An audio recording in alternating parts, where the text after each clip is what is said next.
Welcome to the Noah Brewer Advice YouTube channel. If you want to get on a call with me and be featured on this channel or in private, the link is in the description. Thank you.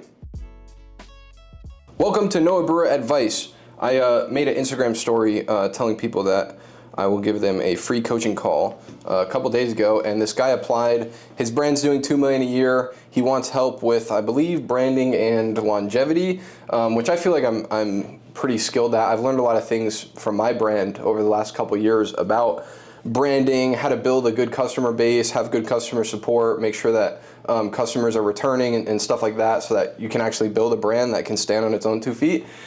So I'm going to be hopping on with this kid and, hearing his situation, and hopefully, I'm confident enough to give him advice. I only give advice if I know that it's solid advice, and I have done it myself and that type of stuff. So if you want to watch me do more coaching calls, let me know in the comments below, because we're thinking about starting another channel where we literally just do coaching calls and record them and upload them so that you guys can hear the type of advice that I give different people in different scenarios. And like I said, I only speak on what I know, so it's all going to be, e-commerce, real estate, building agencies, mindset, all that type of stuff. So let's wait for this kid to hop in the call, and we're just going to record the whole thing and show you the highlights. Hello? Yeah, I got you. Cool. All right, so looking at your situation, which I'm definitely going to need elaboration on, your store did 2.7 mil last year. You want guidance on branding and longevity, but the problem is you put drop shipping, branding, and longevity in the same sentence. So tell me about that. So it's actually 2.7 last 365 days, not necessarily the last year. So I started it in July of last year. Yeah, it's been going super well since. Like, it hasn't been much of a battle. I have some inventory now. It's kind of weird because my specific product has a shit ton of SKUs.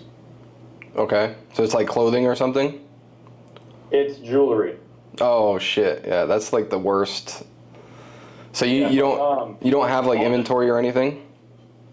I do. So one of my questions was going to be on like copyright things, and like how I could like get well-known, I don't know, what's the word for it? You know what I'm talking about? Like characters and fucking... Yeah, it's called licensing.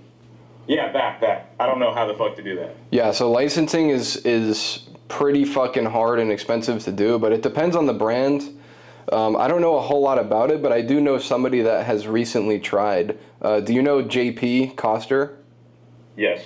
Yeah, so he had his brand, the chicken nugget brand or whatever. He scaled it to like 2 million or something like that, but he was trying to get into like licensing for, Tyson chicken nuggets and like other brands so that he could make other like pillows. So I would probably refer you to him on that. I don't know much about it, but he was at my house when he was doing it, and like, bro, some companies were quoting him like, oh, we need, 300 grand up front and then 50% of your revenue, and we need you to guarantee you're going to sell X amount of units. So some companies were doing that, but then other companies were like, their licensing is strictly on a rev share agreement, but the contracts are very tight, and there's like this whole due diligence process to make sure that you're legit. Like, it's 100% a pain in the ass, but definitely worth it. And in terms of copyright and DMCA, if this is a brand that you want to last, I would stay the hell away from breaking any laws, because like they could, like, for example, if you sold a Star Wars charm, they could come and sue you for all the revenue that you made on that. Not even the profit, but the total revenue that you made using their IP, right? Yeah, because I did like Photoshop just some designs that I liked that probably could not be used, and I was like, okay, I could probably get away with this, but it's not a matter of if, it's like how long could I get away with this, and then I would be in deep shit. So I just haven't even touched that yet. And it's like the more money you make with it, the more exposed you are, and the more of a target you become for like them to go after you, right? Yeah. Like if they know that you're getting millions of views on your ads and shit, they're way more likely to actually sue you as opposed to just filing a cease and desist. So yeah, that makes sense. It's just risky, but you could also, probably the first thing I would do if I were you is go hire an attorney, like a copyright patent trademark attorney and just explain to them your business and what are your gray areas, what are your green areas, and what are your red areas. Like red area is obviously going to be like saying Star Wars on your website and selling a Darth Vader.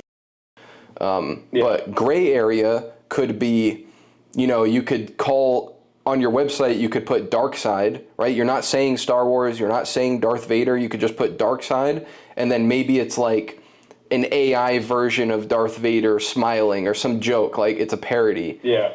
So like that would be a gray area, which an attorney is going to be able to tell you like, okay, this is what you're able to get away with, this is what you're not going to be able to get away with, and here's like the in-between where is probably pretty safe, but you're still exposed a little bit. And then, I would talk to JP about the licensing and like get his opinion on it. He never went through. Oh, dude, have you heard of Mentor Pass? No, what's that? Mentor Pass is it's an app that allows you to talk to, or it allows you to like buy coaching calls with like really successful people. I'm gonna write that in my notes real quick. Hold up. Yeah, and JP got on the phone with Davey Fogarty for like $500 or $1,000. What the fuck? And Davey runs the Oodie, which they do a ton of licensing with like Marvel and Disney and like all those guys. So he would probably be a great person to talk to about licensing. Okay. Yeah, that sounds clutch. I'm gonna download that for sure. But where are your sales coming in from right now? I'm running TikTok ads. I had some creators that were doing organic. And then, like, I pretty much sold, like I started running out of stock on AliExpress. So then I finally got my own inventory. So I'm doing TikTok ads, Google ads, Facebook ads, and I'm starting to hire creators again. For, like, just organic, sending them to the website or, like, TikTok Shop? Both. Okay, so for TikTok Shop, you have a warehouse here in the States? It's being shipped to the U.S. right now as we speak. I'm working with Zendrop. Okay, so they're going to store it in the U.S. warehouse and then connect directly with TikTok Shop and ship to the customers? Yes. All right, that's fine, but how much experience do you have with TikTok Shop? 0. I would say just make sure that they have 2-day processing, like from the time the customer orders to the time that they get an estimated delivery date. It's not from the time they print the label, it's not to the time that they ship it out, it's the estimated delivery date. Like that needs to be 2 days. So they basically need same day processing for every order. Okay. And if you don't hit that down real quick. Yeah, if you don't hit that, like let's say you have 10 orders that, they get shipped out on the 3rd day, or maybe they get shipped out, but then USPS doesn't scan them, which we've had happen a ton to us. We've done like 60 or 70K this year with TikTok Shop. So this is the experience I'm speaking from. They ban your shop, bro. Like, I forgot the exact percentage, but I'm pretty sure it's 5%. Like, if you have over 5% late dispatch rate, they'll just shut you down, and they'll shut down your affiliate programs. They'll limit the amount of sales that you can make, and you just get fucked. Yeah, that's pretty insane. Yes, and they're super, super strict. Like if you think that you can work in a gray area with that, you won't be able to. And their support is super heartless. So just as you're scaling that, just make sure that you're staying on top of every single order. And if there's any issues with Zendrop, just let me know, because I got the direct line to Brad, Cheyenne, Jared, like everybody over there. Yeah, no, they're good. Just make sure that you stay on top of it. And the way that we were able to make like 60, 70K with TikTok Shop this year was not even really with affiliates. Like maybe 20, 30K of that was from affiliates. The rest of it was all from our page that we paid a creator in-house to post for us. Oh, okay. Yeah, so we paid a creator to post on our company page. Like I think we paid him like $1,000 a month, something like that. Just post once a day.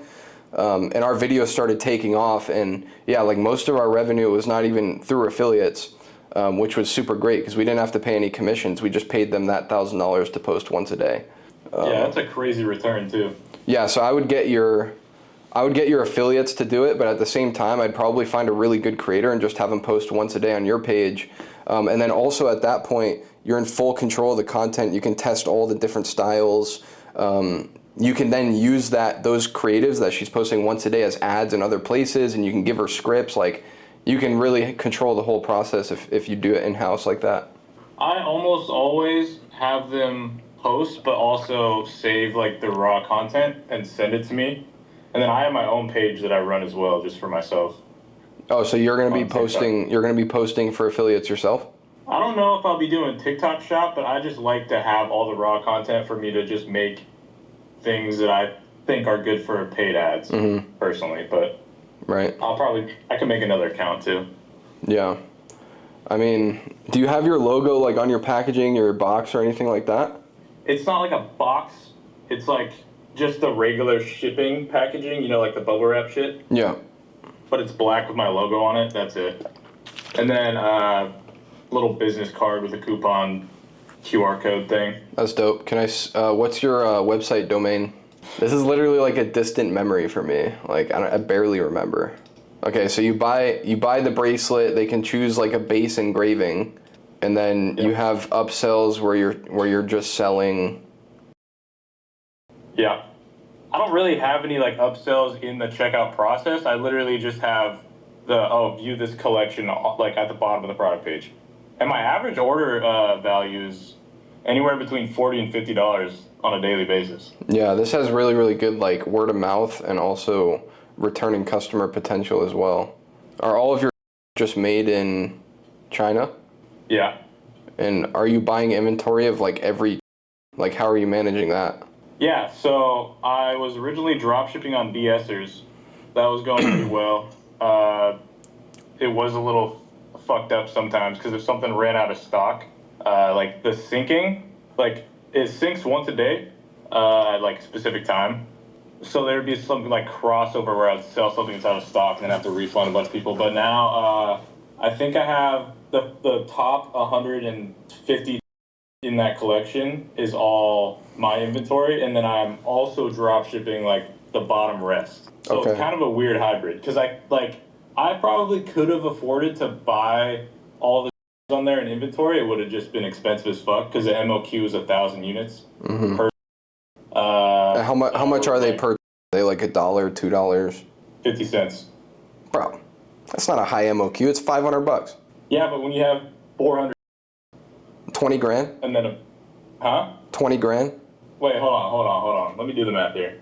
I already did the math in my head because I'm a fucking G. Some of them I got multiple thousands of units. All right, you know what? It might be 200. It might be 200 grand.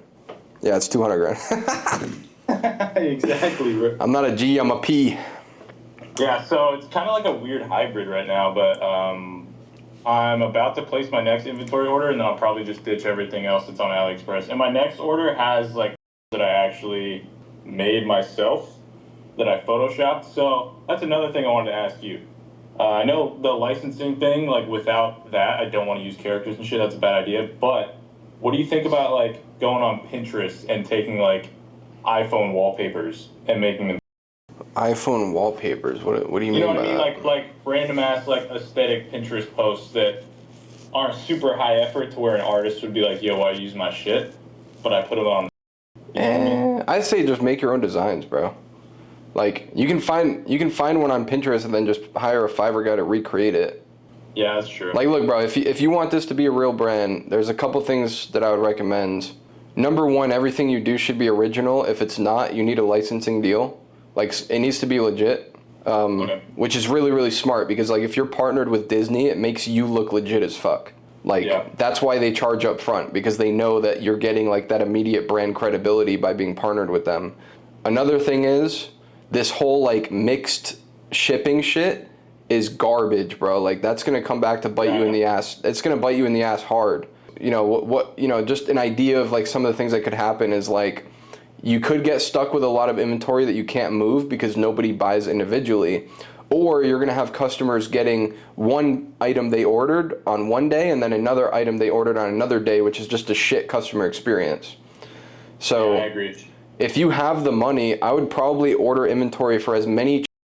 For one, all of your, I would hold inventory for all of them, and then for the, I would only sell that you have in inventory. I wouldn't even drop ship any of them.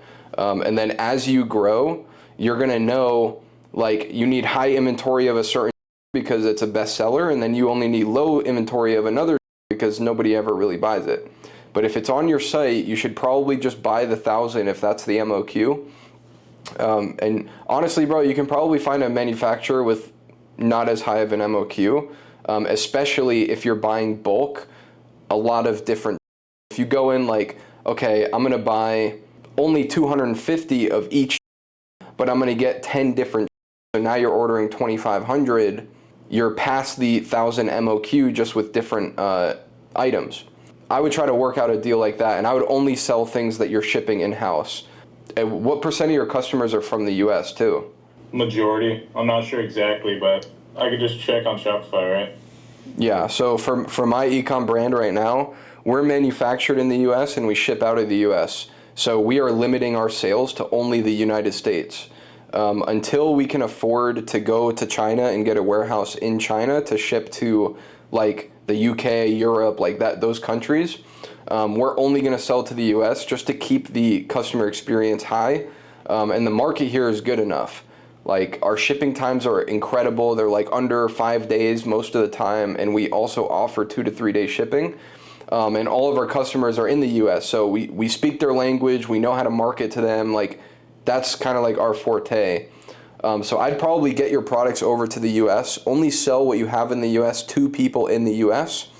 And if you needed to or wanted to sell to other countries, then you have to bulk order the same items that you store in the US to a Chinese warehouse, which Zendesk can also do that, and which, from China, then you can ship to Europe and the UK and like all the other countries.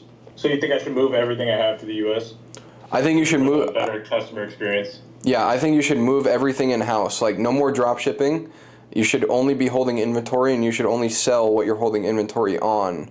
And then you should finesse your manufacturers to like get the MOQs to work in your favor. Okay. And then don't do this overnight, but like as you're transitioning to this period, you should limit the people buying from you to only people in countries that you're trying to dominate. Okay. What about customer support? Like what are your customer support systems right now? I just have VAs working on Gorgeous. That.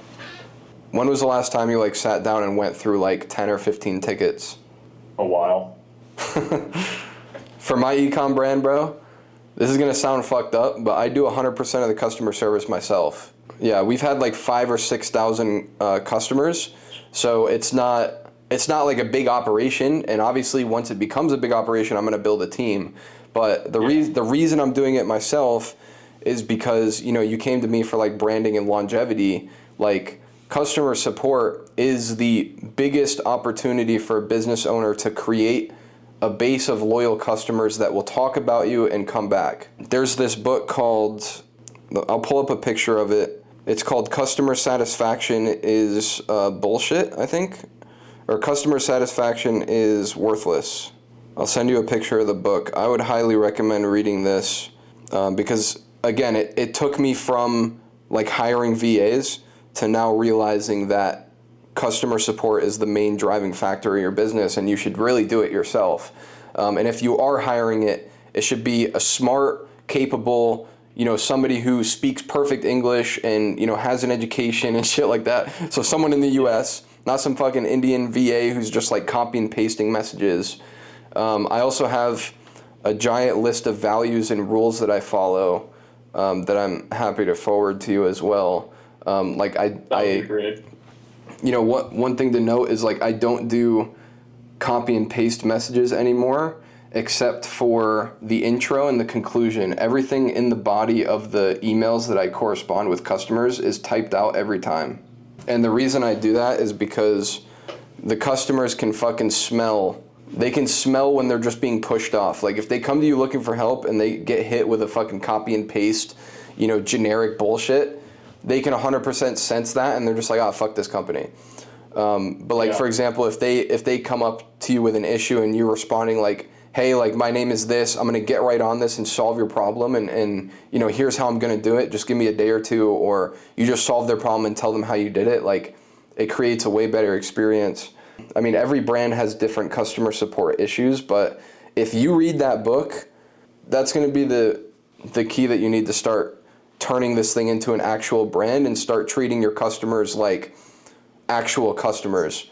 Like, The e-commerce YouTube space is so fucking toxic because everybody's talking about ROAS and everybody's talking about returns and how much did you spend and how much revenue did you do. The thing that really matters is not making sales. The thing that matters is acquiring customers, especially with a product like yours where it's like somebody's going to buy a and they're going to come back and buy a new, like they could do that like every month for a year. Yeah. And then they could also be at a party one day and somebody sees them wearing it. They're like, holy shit, those are the things from my childhood. Where did you get that? And then they're going to refer new business to your store. And honestly, people only do that if you treat them right. They're not going to do that. Otherwise, they're just going to be like, oh, just go on Amazon. It's cheaper there, right? Like, Yeah. you really have to earn their loyalty. So read that book, and then that's going to put you on the path to be able to start focusing on like acquiring people and acquiring customers instead of just making sales. Okay. That makes total sense to me. But yeah, I'm not going to pretend Yeah.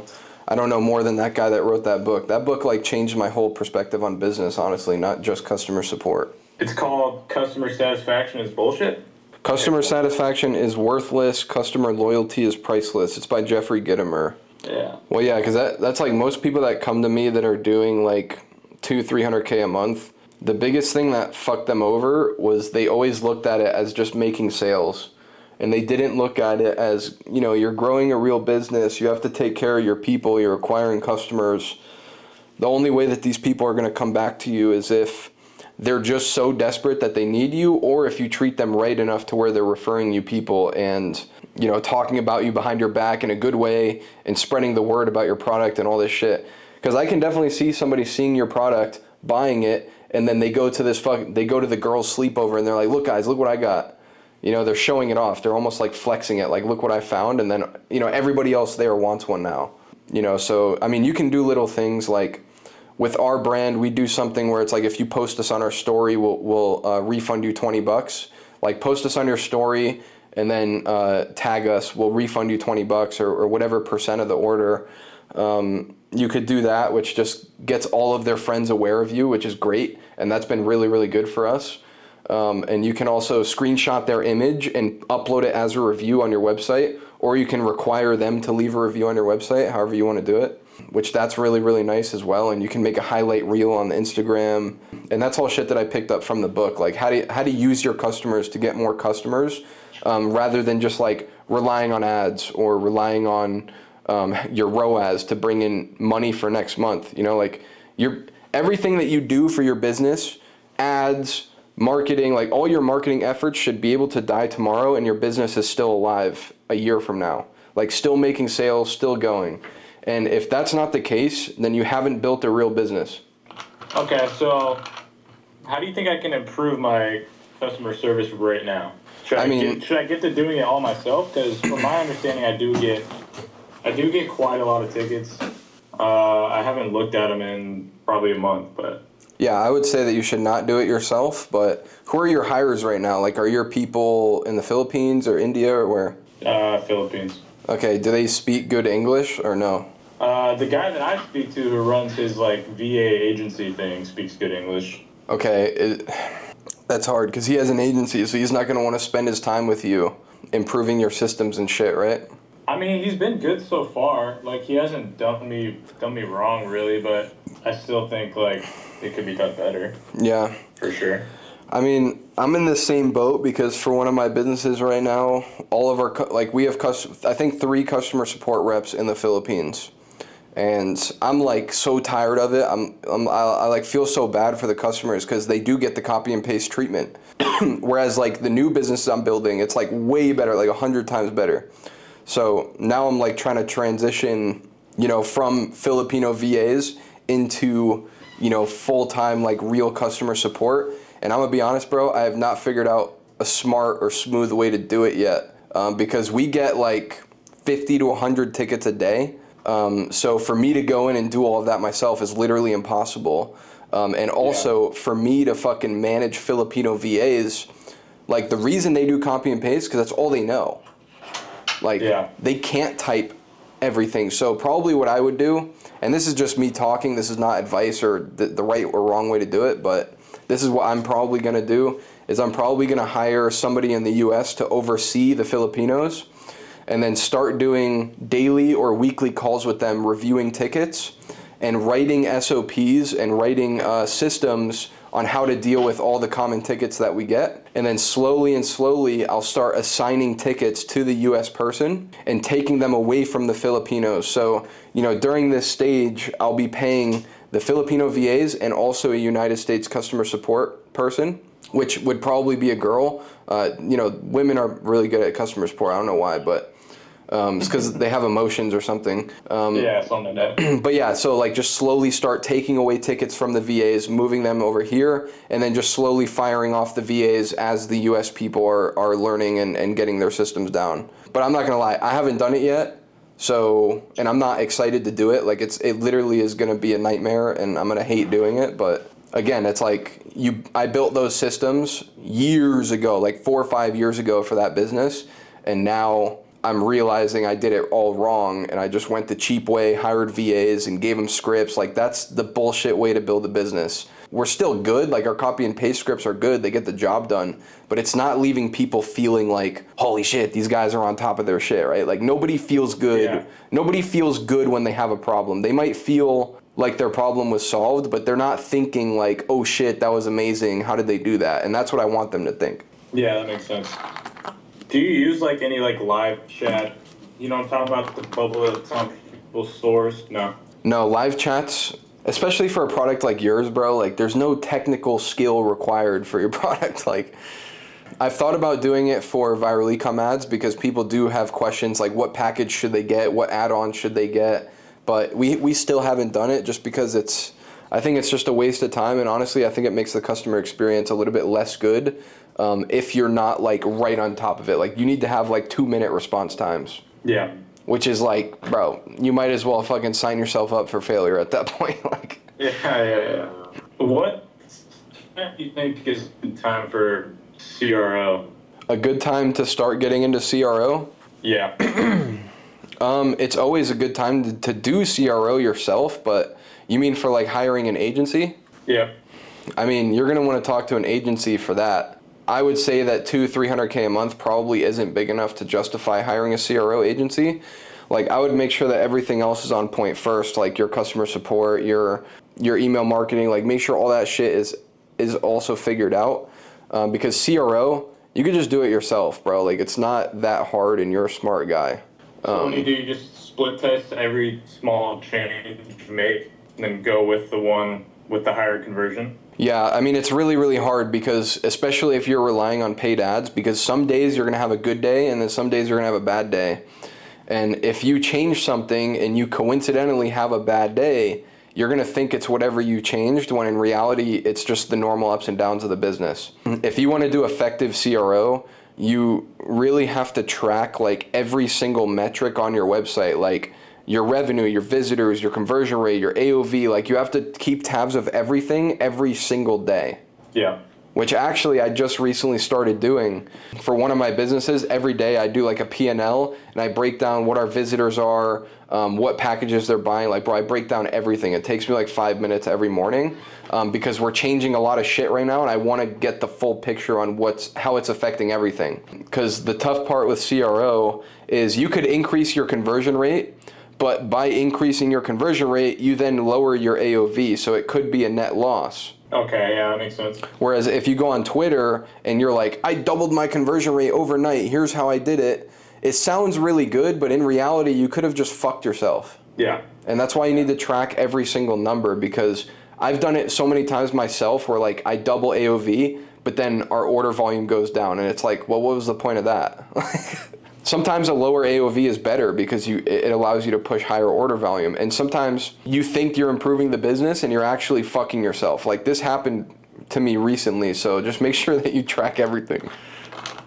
Okay. So that's like the main things you look at is traffic, AOV, conversion rate. Dude, pretty much everything that drives the business, like traffic, total revenue, conversion rate, AOV, returning customer rate, just every day, every morning, just write it down for the previous day. I keep it all in a Google sheet so I can compare day by day, and then I can compare week by week, and month by month as well. Like I just did the last 12 months for one of my businesses, and it was like, bro, I learned so much just from looking at my own numbers. Like, surprise, surprise, right? Yeah, I'm gonna write that down. But yeah, with CRO, just make sure you track everything, especially if you're doing A/B testing. And then I would subscribe to the Brand Breakdowns newsletter, because that thing is just gives me constant ideas on new things to test. You know, so I would get on that newsletter and just read it. It takes like 5-10 minutes every week. And it could spark a new idea for like a new offer, or something you could do on your website, or something you could do in your emails or with your product experience. Like, that's how I get my ideas on things to test. Okay, let me look at my notes real quick. I wrote down some other questions. You've heard of triple whale, right? Yeah, I don't have any experience with it though. I don't handle that part of my business. No. I was just wondering if triple whale is like accurate or if it's total bullshit, because I've heard kind of both before. Bro, we put it on an ad account. We put it on a Facebook ad account for, I don't know, a couple weeks, and we realized that it was drastically over tracking and also tracking things where they shouldn't be. And that's just my experience. So, but I don't really know what I'm doing. I'm not like, I don't even know what a UTM link is, right? Like, whenever I need a UTM link, I just go to my partner. I'm like, yo, can you get me this? And he's like, yeah. So I'm no expert. If somebody's smart, they could probably figure out triple whale and know how to use it. But I got you. as an idiot, I did not have a good experience with it. I just sent you the link to that that newsletter that I've been working on. If you're not already on it, I would, just to give you ideas for things that you can test and implement. Okay, that's sick. I think that's the majority of the questions I had. Cool. I gotta eat lunch anyways before my next call, so let me know when you're in Arizona again. We'll link up. And yeah, good luck with this brand, bro. I think if you like move everything in house and expand your sales channels and treat your customers really good, like, this could be a really good business, bro. It's a good product. Sweet. All right, man. I appreciate your time, bro. All right, bro. Sounds good. Thanks for hopping on. Let me know if you need help again. All right, thank you, bro. All right. See you, bro.